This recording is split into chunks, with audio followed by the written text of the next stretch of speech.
Di awal film, aksi baku hantam dari seorang pembunuh bayaran diperlihatkan tatkala dia dikeroyok oleh para asasin dari organisasi tempatnya bekerja.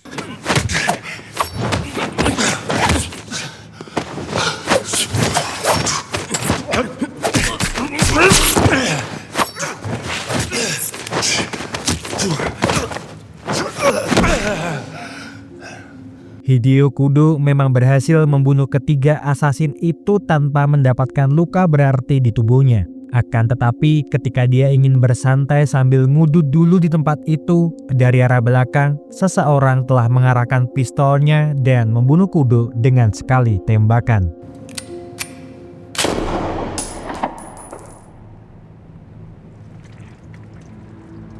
Tak lama, para pembersih datang untuk membersihkan semua mayat yang ada di sana agar tidak meninggalkan jejak dari pembunuhan yang baru saja terjadi di tempat itu. Namun, selongsongan peluru yang digunakan untuk membunuh Kudo tersapu dan berpindah tempat jauh dari tempat kejadian perkara.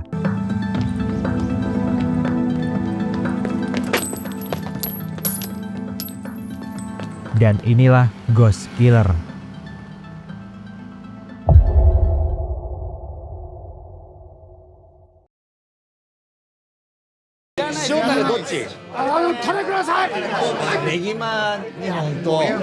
Di sebuah restoran yang ada di distrik Shibuya, seorang mahasiswi yang bekerja part-time sebagai pelayan wanita bernama Matsuoka Fumika terlihat sangat sibuk melayani para pembeli yang berkunjung di restoran tempatnya bekerja. Fumika nampak sangat frustasi sebab pekerjaannya tidak kunjung selesai, ditambah lagi di hari itu salah satu rekanannya tiba-tiba mengundurkan diri dari tempatnya bekerja, sehingga membuat Fumika tidak sempat untuk beristirahat walau hanya dalam semenit saja.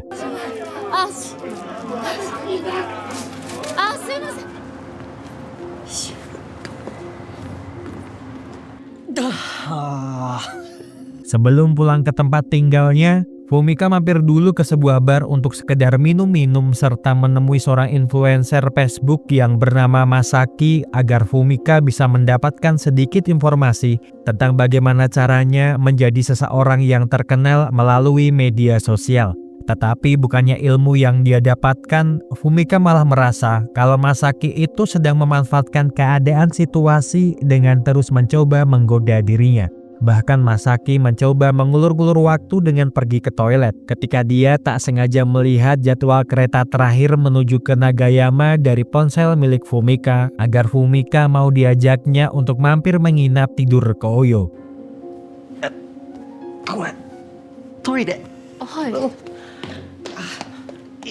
Fumika sebenarnya ingin lekas pergi saja dari sana. Namun karena tak enak hati, Fumika pun tetap bertahan di dalam bar tersebut.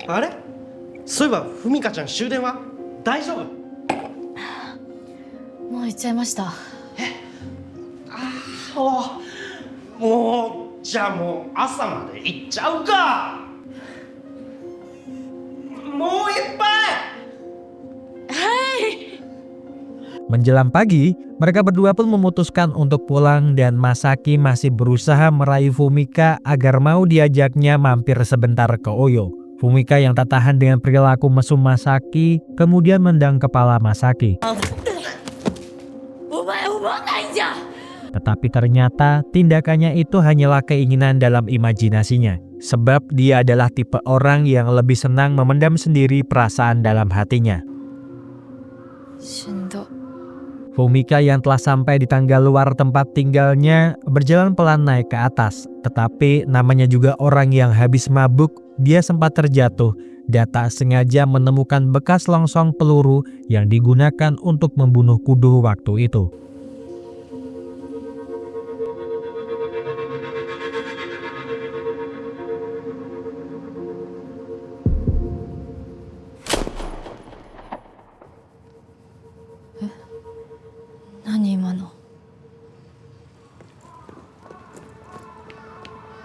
Sesampainya Fumika di apartemen miliknya, sahabat baik Fumika yang bernama Maho telah menunggunya di luar dengan kondisi wajah yang babak belur akibat pukulan. Fumika tahu kalau itu pasti perbuatan pacar Maho. Namun yang membuat Fumika heran itu adalah kenapa Maho tidak pernah mau untuk memutuskan hubungannya dengan kekasihnya tersebut. Mereka berdua lalu masuk ke dalam, tetapi tiba-tiba Fumika dikejutkan dengan kemunculan seseorang di dalam apartemennya yang ternyata itu adalah jiwa milik Kudo yang telah mati. Fumika jelas saja ketakutan, sebab hanya dia sajalah yang bisa melihat Kudo, ditambah lagi melihat darah yang berada di baju milik Kudo.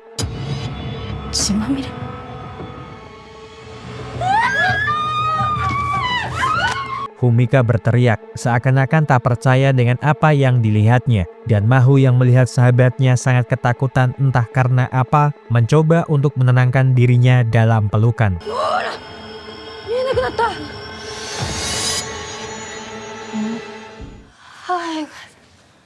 Melihat kondisi Fumika yang sudah tenang, Maho pun pamit tak jadi tidur di sana sebab pacarnya mengirim sebuah pesan kepada Maho agar dia segera datang menemui dirinya. Fumika lalu mengantarkan Maho sampai depan pintu. Namun ketika dia kembali masuk ke dalam rumahnya, hantu Kudo pun muncul lagi yang tentu saja membuat Fumika kembali ketakutan.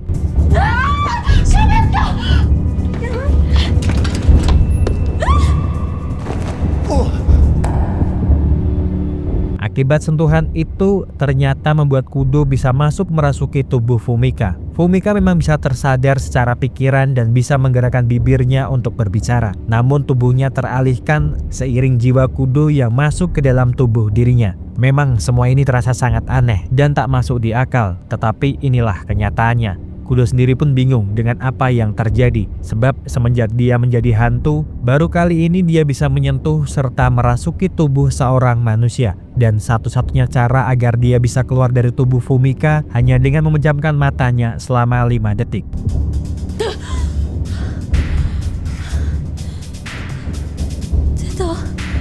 Fumika mengira kalau semuanya telah berakhir. Namun melihat kalau Kudo masih bergentayangan di sekitarnya, Fumika mencoba lari menjauh saking ketakutannya.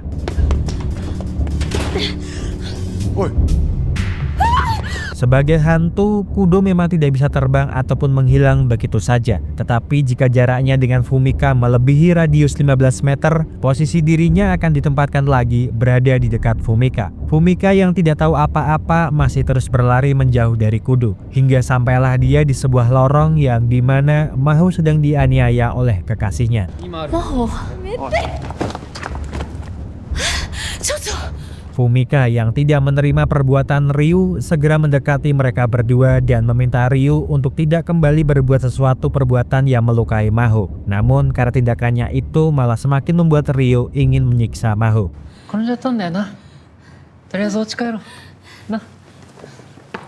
Kudo pun lalu muncul dan berkata tentang apa yang ingin dilakukan oleh Fumika terhadap Ryu. Sebab dia tahu kalau Fumika ingin sekali membalas semua perbuatan yang dilakukan Ryu terhadap Maho. Fumika bingung harus melakukan apa, sebab dirinya pun tidak ingin melakukan kekerasan terhadap seseorang. Tetapi melihat kalau Ryu semakin brutal menyiksa Maho, dia lalu menjabat tangan Kudo dan mulai melakukan pembalasan terhadap Ryu.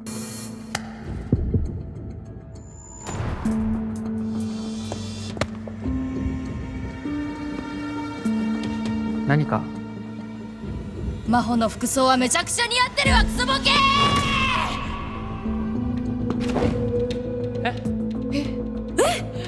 Nandeお前が驚いてんだよ。ミカ大丈夫？どうしたの？女だから殴られないと思ってる。ミカにはやめて。あ？お前マジ黙ってろ。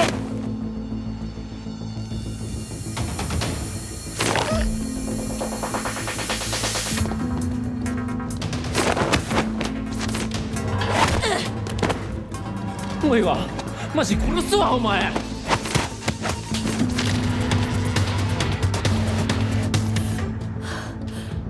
Kudo pun keluar dari tubuh Fumika setelah dia berhasil melumpuhkan Ryu. Tetapi ternyata Ryu bangkit kembali yang kemudian berusaha mencekik Fumika membalaskan perbuatan yang barusan saja dia lakukan. Melihat hal itu, Kudo pun segera meminta Fumika untuk menjabat tangannya. Tetapi karena dia tidak mampu untuk bergerak, tiba-tiba Maho memukul kepala Ryu menggunakan balok batu hingga dia tak sadarkan diri.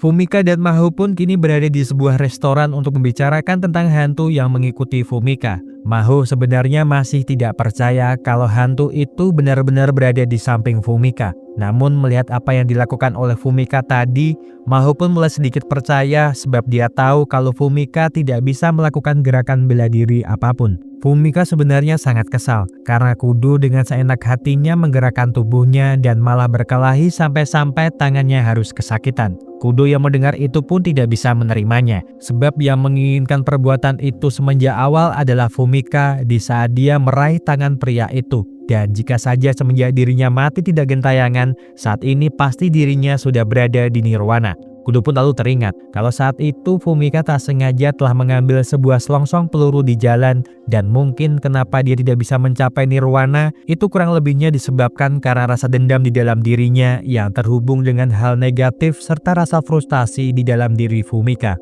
Kudo lalu memperkenalkan dirinya dan mengatakan kalau dulunya dia merupakan seorang pembunuh bayaran profesional dari sebuah organisasi kriminal di Jepang. Dalam ingatan bayangan masa lalunya, dia dibunuh oleh seseorang dari organisasi itu. Dan mungkin jika dia bisa membunuh orang yang membunuh dirinya, maka dia akan bisa mencapai nirwana. Fumika jelas terkejut mendengar semua penjelasan dari Kudo. Apalagi setelah dia juga meminta bantuan kepada dirinya membantu Kudo untuk balas dendam. Fumika lalu mengajak Maho pergi dari restoran, mengabaikan permintaan seorang hantu pembunuh bayaran yang ingin balas dendam. Kudo pun sebenarnya juga tidak ingin merasuki Maho jika dia bisa memilih, sebab tubuh Fumika terlalu ringan sehingga tidak bisa langsung melakukan serangan fatal dengan tangan kosong dan berharap bisa merasuki tubuh seorang tentara atau semacamnya. Sebelum Fumika dan Maho berpisah, Fumika berpesan kepada Maho untuk jangan lupa menghubungi dirinya jika andai saja Ryu datang lagi menemuinya. Dia lalu pergi ke sebuah kuil untuk berdoa, berharap hantu yang selalu mengikutinya bisa pergi dari kehidupannya. Tetapi apapun upaya yang dilakukan oleh Fumika, nampaknya itu hanya percuma saja sebab Kudo masih selalu berada di dekatnya. Tak lama, Fumika mendapatkan pesan dari Masaki yang mengabarinya kalau saat ini dia bersama dengan Narumi dan meminta Fumika untuk mampir sebentar minum-minum ke bar bersama dengan mereka berdua. Fumika jelas senang mendengar hal tersebut, tetapi ketika dia berniat ingin pergi ke sana, Kudo sempat melarangnya. Namun Fumika tidak peduli karena lebih penting menaikkan seorang selebgram terkenal demi menaikkan followernya. Singkat cerita, Fukumi pun telah berada di bar, yang lalu segera memesan minuman congyang kepada pelayan bar. Fukumi senang bisa berada di sana, sebab Narumi adalah salah satu konten kreator yang mendapatkan puluhan juta yen dari rumah saja, dan Fukumi juga ingin melakukan seperti itu. Kanpai. Cheers!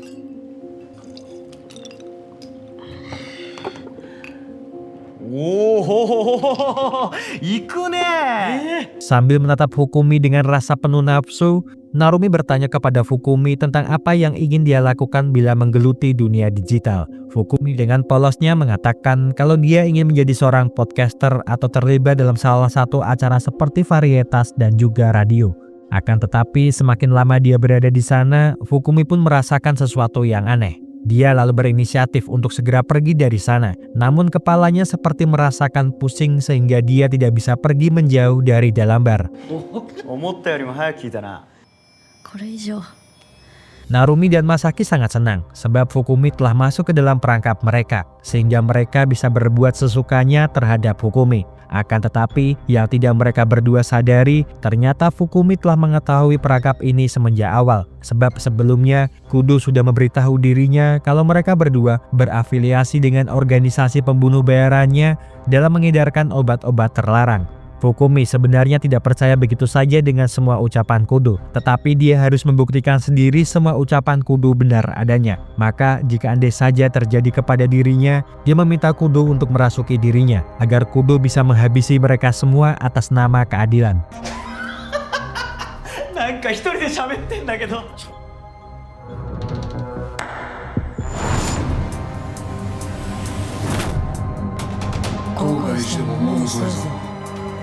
もういいから帰れって。もうなんかキモいから。もう泣いたわ。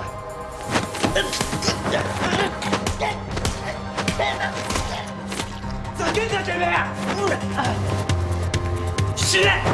Menghadapi amatiran seperti Narumi dan Masaki itu bukanlah hal yang sulit, tetapi menghadapi dua pelayan bar yang ternyata mempunyai kemampuan di atas rata-rata cukup membuat Kudo kesulitan sebab masa otot Fukumi tidak seperti milik laki-laki. 全然効かないんだけど。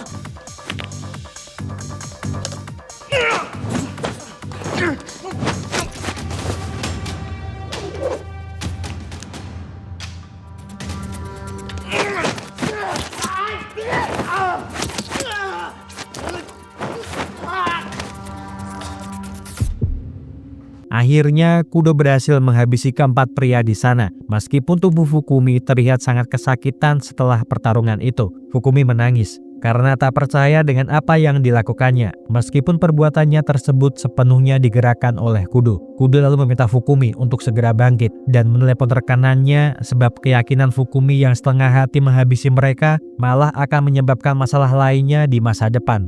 一人知り合い呼ぶわ。はい。工藤さんの知り合いで。 Tak lama, Kagehara pun datang ke bar tersebut. Tetapi karena dia tidak menemukan Kudo dan menganggap kalau Fukumi bercanda dengan mengatakan kalau Kudo telah menjadi hantu dan arwahnya bisa merasuki dirinya, Kagehara pun berniat membunuh Fukumi dengan sebuah pisau. Sebelum akhirnya, Kudo kembali merasuki Fukumi agar bisa meyakinkan Kagehara. 相変わらず俺には勝てないな。影原。 Meskipun belum percaya 100% dengan ucapan Fukumi, tetapi setidaknya melalui gerakan bertarung Fukumi, Kagehara mulai sedikit percaya kalau Kudo merasuki tubuhnya. Sebagai pembunuh bayaran yang selalu tidak ingin kalah dari Kudo, Kagehara mengatakan kalau dia hanya lengah saja sebab bertarung dengan wanita. Karena jika sejak awal dia melihat kalau itu adalah Kudo, dirinya pasti akan menang mudah. Kudo pun kesal mendengar hal itu, sebab sedari dulu Kagehara tidak pernah sekalipun menang melawan dirinya. Bahkan Kudo meminta Fukumi untuk menjadi moderator di antara mereka berdua, agar kekesalannya terhadap Kagehara terlampiaskan. Kagehara tidak peduli dengan apa yang Fukumi katakan kepada dirinya, sebab yang terpenting saat ini adalah mereka segera membersihkan tempat ini dari kekacauan. 腹立つわ。後処理係がカッコつけやがって。 腹立つわ後処理係がカッコつけやがってとか言ってません？すごい。なんでわかったの？ Selama perjalanan mereka menuju ke suatu tempat, Fukumi mengatakan kalau Kudo tidak bisa beristirahat dengan tenang kecuali dia sudah membalaskan dendamnya. Kagehara pun mengatakan kalau mungkin orang yang membunuh Kudo adalah orang suruhan sang pemimpin organisasi yang baru setelah dia menggantikan posisi ayahnya yang meninggal. Tetapi dia juga tidak bisa meyakini 100% ucapannya tersebut. Seluruh pembunuh bayaran di organisasi ini adalah anjing peliharaan. Para pria yang tidak bisa menjalani kehidupan normal karena berbagai alasan dipungut oleh seorang majikan untuk menjadi pembunuh. Kudo seringkali berbenturan prinsip dengan sang pemimpin baru. Jadi mungkin peristiwa terbunuhnya Kudo ada hubungannya dengan majikan baru mereka. Sesampainya di tempat penyiksaan dan eksekusi milik organisasi, mereka berempat pun diikat. Kagehara lalu menawari Fukumi untuk membunuh mereka berempat menggunakan pistolnya. Tetapi karena Fukumi menolak sebab tujuannya hanyalah membantu Kudo untuk mencapai nirwana, Kagehara pun akhirnya menembak mati mereka berempat agar tidak menyebabkan masalah untuk organisasi di masa depan. Tak lama, Kagehara pun mengantarkan Fukumi kembali ke tempat tinggalnya. Tetapi sebelum dia pergi, Kagehara bertanya tentang apakah memang benar Fukumi dirasuki oleh Kudo. Karena jika memang benar, itu tidaklah masalah buat dirinya. Sebab mereka berdua tidak akan pernah bertemu lagi setelah ini. Fukumi senang karena bisa rebahan di atas kasurnya. Apalagi seharian ini dia sudah melakukan peristiwa-peristiwa di luar kebiasaannya. Tetapi meskipun begitu, Fukumi tak lupa mengucapkan terima kasihnya kepada Kudo sebab jika bukan karena Kudo, entah apa yang akan terjadi pada dirinya. Terlebih lagi, masalah Maho juga terselesaikan. Kudo senang jika dia memang bisa membantu Fukumi. Namun melakukan hal baik setelah kematiannya juga tidak terlalu buruk. Sebab di kehidupan sebelumnya, yang bisa dilakukannya hanyalah membunuh. まあ前世では殺ししかしてなかったからさ。こっちでいいことするの悪くはねえな。 Sementara itu di suatu tempat, sang pemimpin organisasi yang bernama Honda Sungo terlihat sedang menyiksa anak buahnya akibat perbuatan yang dilakukannya. Tak lama Kagehara pun lalu masuk ke dalam sana untuk memberikan Honda sebuah informasi mengenai Kudo. Mereka semua tahu kalau Kudo sudah mati dan mayatnya telah dibuang di lautan. Tetapi sepertinya arwah dari Kudo sedang merasuki seorang mahasiswi. Mendengar hal itu jelas membuat Honda sangat marah. Karena kenapa Kagehara harus bercerita kebohongan yang tak dimasuk akal itu kepada dirinya. Honda tahu kalau dulunya Kagehara merupakan anjing kesayangan ayahnya, tetapi itu tidak berlaku di saat dia memimpin organisasi sebab baginya anjing tetaplah anjing. Sekelompok geng Zaguza pun lalu masuk ke dalam sana untuk membuat perhitungan dengan Honda, sebab dia telah mengusik wilayah kekuasaan mereka. Mereka berniat membuat perhitungan kepada Honda, tetapi Katsura yang tak ingin bosnya dalam masalah mengajak mereka semua ke sebuah ruangan untuk membicarakan masalah ini. ちょっとあっちで話しましょうか。10秒かかるかな。10、9、8、6、5。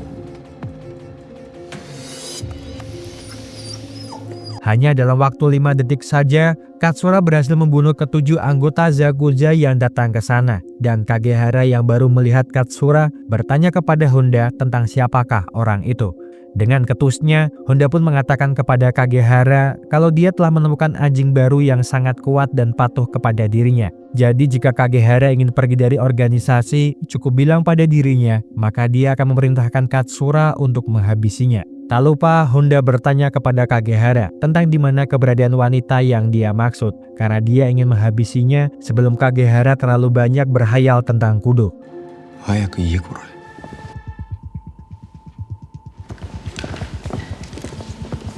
Kudo yang menyadari kalau ada 5 orang yang sedang menuju ke sana, segera membangunkan Fukami untuk segera pergi dari sana sebab dari langkah kaki mereka, Kudo menyadari kalau mereka adalah pembunuh bayaran.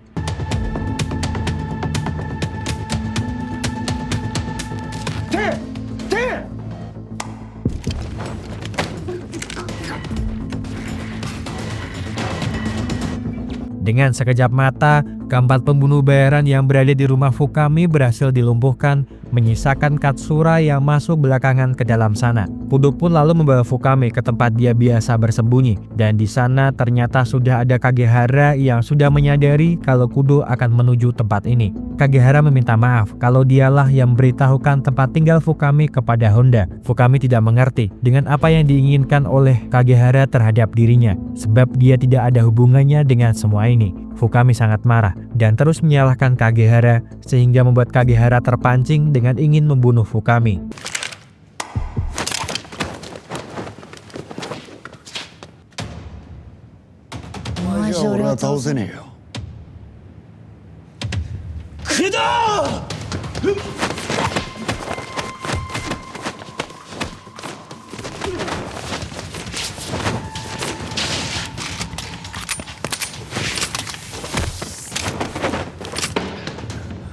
Kudo berhasil membalikkan keadaan, yang malah tak sengaja mengingatkan dirinya kembali dengan kejadian saat terbunuhnya dirinya. Dan Kagehara lah adalah orang yang membunuh dirinya. Kagehara pun mengatakan kalau dia terpaksa melakukan semua ini sebab Kudo telah melanggar aturan serta tidak mau menuruti aturan baru dari Honda. Kudo mengerti kalau Kagehara tidak mau membunuh dirinya sebab selama ini hanya dialah yang selalu Kagehara percayai dan yakini. Maka oleh sebab karena itu, Kudo meminta Kagehara untuk tidak ragu membunuh dirinya. Lantaran jika dia tidak melakukan itu, Kagehara lah yang akan menjadi target dari organisasi.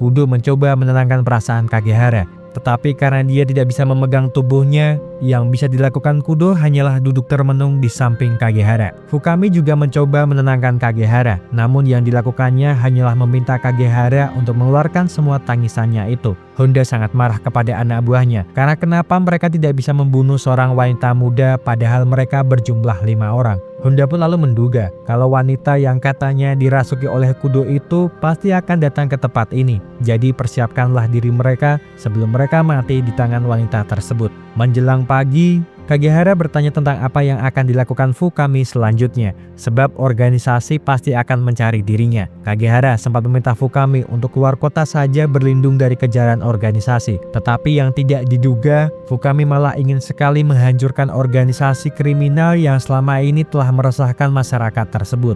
Kagehara jelas terkejut mendengar itu, sebab akan ada banyak anjing peliharaan selain dirinya yang pasti berada di markas. Datang ke sana jelas adalah misi bunuh diri, meskipun dia menyadari kalau Kudo sangatlah kuat dan tangguh. Fukami tidak peduli dengan hal tersebut, sebab semua ini dia lakukan hanya demi membalaskan dendam Kudo serta membalaskan dendam atas perbuatan mereka yang telah menghancurkan tempat tinggalnya.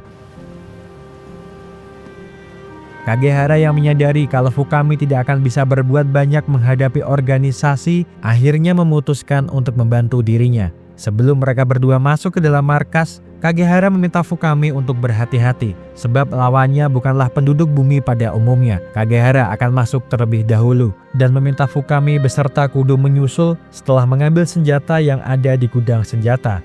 Kudo yang tak ingin Fukami kenapa-napa, berjanji satu hal kepada dirinya, jika dia tidak akan membiarkan Fukami mati di dalam sana.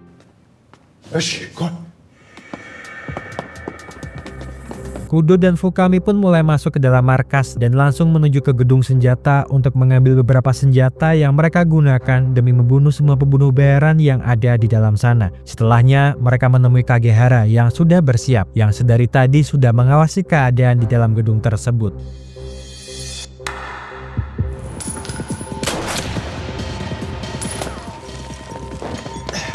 Baku tembak serta baku pukul pun terjadi di dalam sana. Tetapi karena Kudo dan Kagehara telah lama bekerja sama, cukup mudah bagi mereka berdua dalam menghadapi kroco-kroco milik Honda.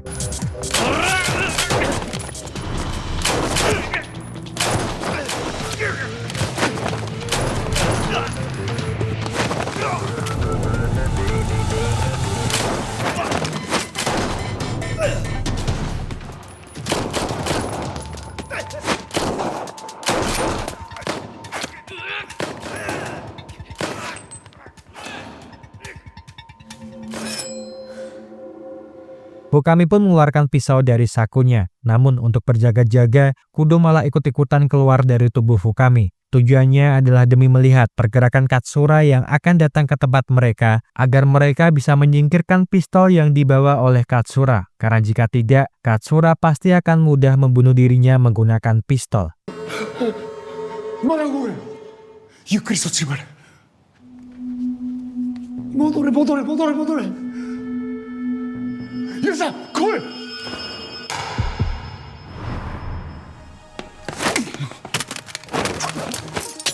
Pertarungan yang epik pun terjadi di antara Katsura dan Kudo, karena masing-masing dari mereka ingin merebut satu-satunya pisau yang berada di sana.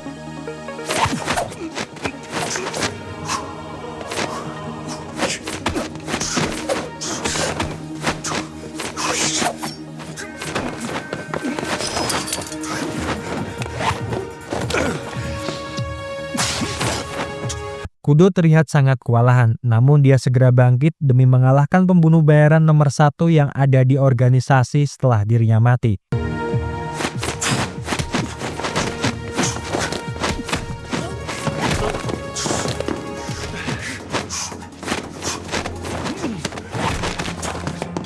Tubuh Fukumi mulai terluka, sehingga memaksa Kudo untuk terus bertahan sambil menjaga tubuh milik Fukami.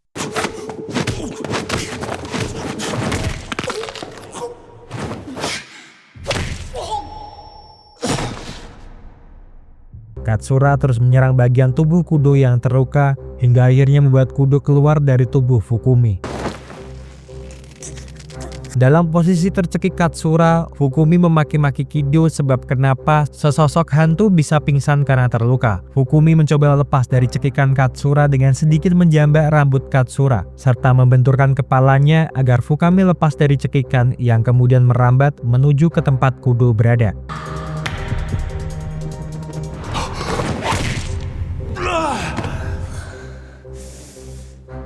Berhasil membuat Katsura tak sadarkan diri, Fukumi dan Kudo berencana keluar dari sana. Namun tiba-tiba Honda datang dengan berondongan peluru yang malah juga membunuh Katsura. Kagehara melemparkan sebuah pistol kepada Kudo agar bisa digunakannya untuk menembak kedua kakek Honda.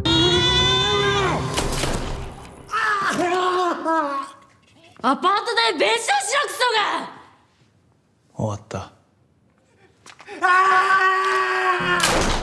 Fukumi senang karena semuanya berakhir, tetapi meskipun dia merasakan sakit di seluruh tubuhnya, Fukumi merasa senang sebab banyak hal yang membuat dirinya bisa merubah kepribadiannya. Fukumi berterima kasih kepada Kudo, tetapi apa yang dia ucapkan tersebut tidak didengar oleh Kudo, sebab Kudo telah pergi ke Nirwana setelah dia terbalaskan semua dendam masa lalunya. 工藤さんなんて言ってます？ 工藤が消えた。 Sebelum mereka berdua terpisah, Katsura meminta Fukumi untuk kembali ke kehidupan normalnya. Dia akan menyelesaikan semua yang tersisa sendirian. Sebab jika tidak dihabisi sepenuhnya, organisasi akan tetap memburu dirinya. Katsura akan mentransfer uang untuk perbaikan rumahnya. Jadi mereka tidak perlu lagi bertemu di masa depan.